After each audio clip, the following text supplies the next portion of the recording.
Ang sakramento sa kumpirma. Diha sa Katesismo sa Katolikong Simbahan kung CCC. Sa pagkadungog sa mga apostolis sa Jerusalem, nga nakadawat og pulong sa Dios ang taga Samaria, gipadala nila si Pedro ug Juan ngadto kanila og miadto sila og nagampo alang kanila nga madawat nila ang Espiritu Santo. Tungod kay wala pa man kini mokunsad ngadto kanila, kay nabunyagan lamang sila sa ngalan sa Ginoong Hesus. O gipandungan nila siya sa makamot o nadawat nila ang Espiritu Santo.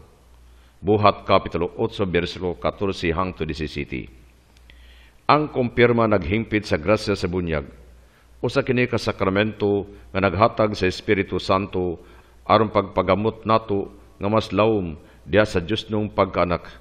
Nagahiusa kanato nga mas lig-on diha ni Kristo, paglig-on sa atong pagkahiusa sa simbahan. Gipalambigit kita nga masaduol uban sa iyang misyon og pagtabang kanato sa pagkahimong saksi ngadto sa Kristohanong pagtuo diha sa mga pulong inubanan sa mga buhat.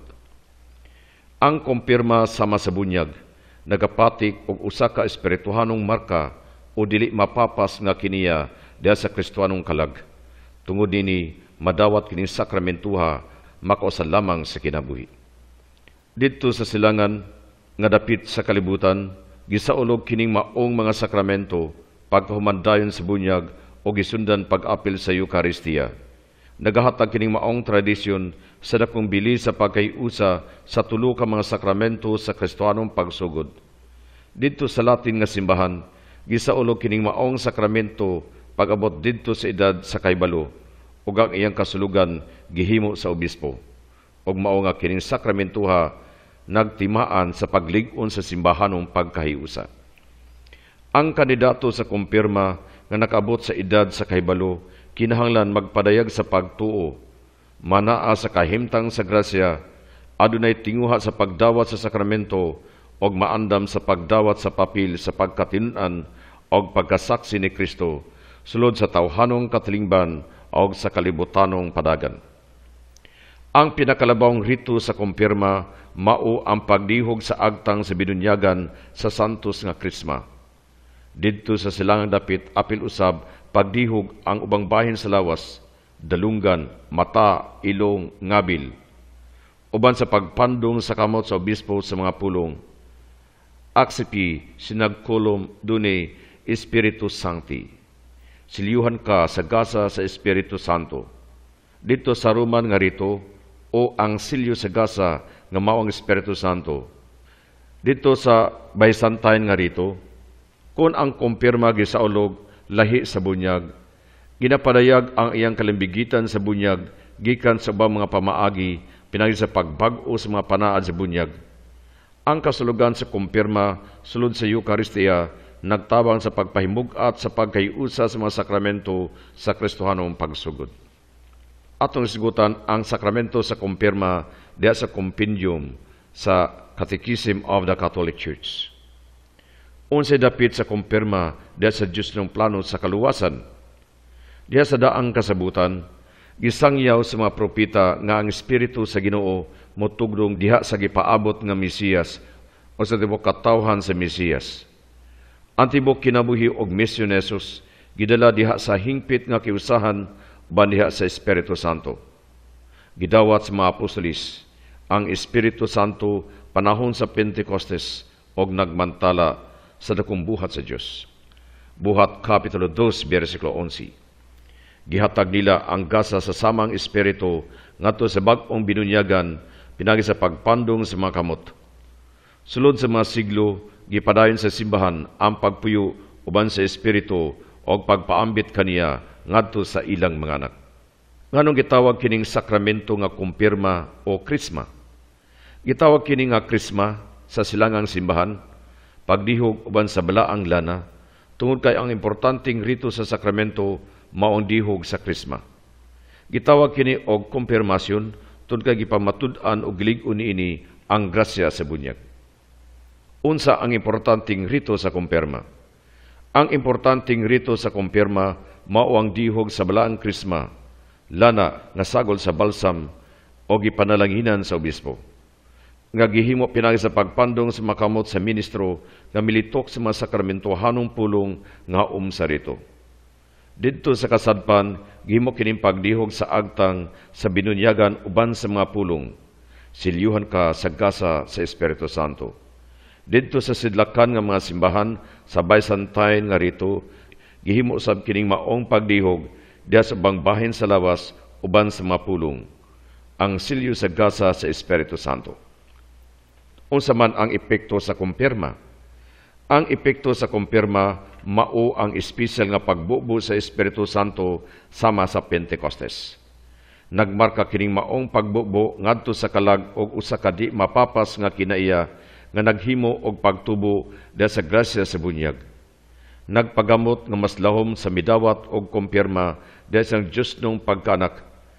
Mas nahigot siya nga lig-on ngadto kang Kristo og sa simbahan og nagbuhi pag-usab sa magasa sa Espiritu diya sa kalag. Naghatag kini og usa ka espesyal nga kalig-on sa pagsaksi sa Kristohanong pagtuo. Kinsay makadawat ining maong sakramento? Kato lamang nabunyagan na ang angay og kinahanglang makadawat nining maong sakramento nga makausa lamang madawat. Aron madawat nga epektibo ang kumpirma, kinahanglan ang binunyagan ana sa estado sa grasya. Ang orihinal nga ministro sa kumpirma mao ang obispo. Nining pagiha ang koneksyon tali sa gikumpirmahan o sa simbahan siyang apostolikong bahin mapadayan. Kung ang pari mao'y nagsaulog din ni sakramento, ngayanong nahitabo sa silangan o kasadpan sa espesyal nga paagi, nagpadayag ang koneksyon tali sa obispo o sa simbahan diya sa pari isip kaabag sa obispo o sa balaang krisma nga gipanalanginan sa obispo mismo. Ang kumpirma mao ang sakramento din pinaagi sa gahom sa Espiritu Santo, ang usa ka binunyagan madala ngadto sa masuod pang pakigiusa sa simbahan o gihatagan sa kusog aron makasangyaw sa ebanghelyo. Ang kumpirma kaniadto kabahin og sumpay sa seremonya sa bunyag. Apan sa nagkadako na ang simbahan, siyang gidaghanon ang gasa sa Espiritu Santo nga ihatag pinagi sa pagpandong sa makamot nga nagpadayon sa grasya sa Pentecostes diya sa simbahan, gimugna ngadto sa usa ka sakramento. Ang kumpirma ihatag pinagi sa pagdihog og Santa Krisma diya sa agtang, uban sa pagpandong sa makamot og sa pag-ampo, dawata kining timaan sa hatag sa Espiritu Santo. Unsa man ang mga bunga sa sakramento sa kumpirma? Ang kumpirma naglig-on og nagdason sa grasya sa bunyag. Pinagi sa paglig-on o pagdason sa misyon sa paghimog katalimbanong pagsaksi kang Kristo o sa simbahan. Kining pagsaksi nagagikan sa karakter nga gipatik sa sakramento diha sa mga gipirmahan. Taliwala sa malantugi bahin sa takdong panuigon nga angay sa pagdawat sa kumpirma, adunay maayo mga katarungan nga ang pirmahanan nakaabot sa panuigon nga aduna na sa igong kahibalo. Age of discretion o iuswag pa og jotay nga mao karoy gisunod dinhi sa Pilipinas. Apan labab pa kamingdanon sa panuigon, mao ang maayong pagpangandam sa mga pinirmahan, mga ginikanan o mga maninoy-maninay. Ang pisipito nagpahimugat sa dakong panginahanglan sa usa ka catechesis alang sa pagpangandam. O sa may kalabutan sa kumpirma ngadto kang Kristo og sa simbahan. Isip labing unang sakramento, si Kristo mismo mao ang pinirmahan diha sa Espiritu Santo. Sumala siyang pagpuyo dinhi sa yuta, ilabi na diha sa iyang misteryo sa Pasko. Apan kining Espiritu ni Ginoong Hesus, ana diha siyang lawas, ang simbahan, ang pinirmahang simbahan nga gisubhan didto sa Pentecostes. Dinhi sa Pilipinas, ang panagsuod sa mga banay may dakong papel sa pagpili sa mga maninoy og maninay. Bisan natural kini diha sa katalimbang Katoliko, adunay puruhan nga piliun lang sila tungod sa katalingbanong panagsuod nga mahulog sa pagkakalibutan ra kaayong batasan, secularizing tendency. Busa sa kinahanglan nga tugbangan kini sa igong kahibalo sa malagda sa pagtuo. Ang mga lagda sa pagtuo nagtudlo nga ang mga maninoy og maninay, una, may igong pagkahingkod, por lo menos 16 ang panuigon. Kaduha, usa ka maayong Katoliko nga nakadawat na sa kumpirma og ang ikatulo may igong katakos ug tinguha sa pagtabang sa bag-ong pinirmahan aron siya makatuman sa mga katungdanan sa Kristohanong kinabuhi.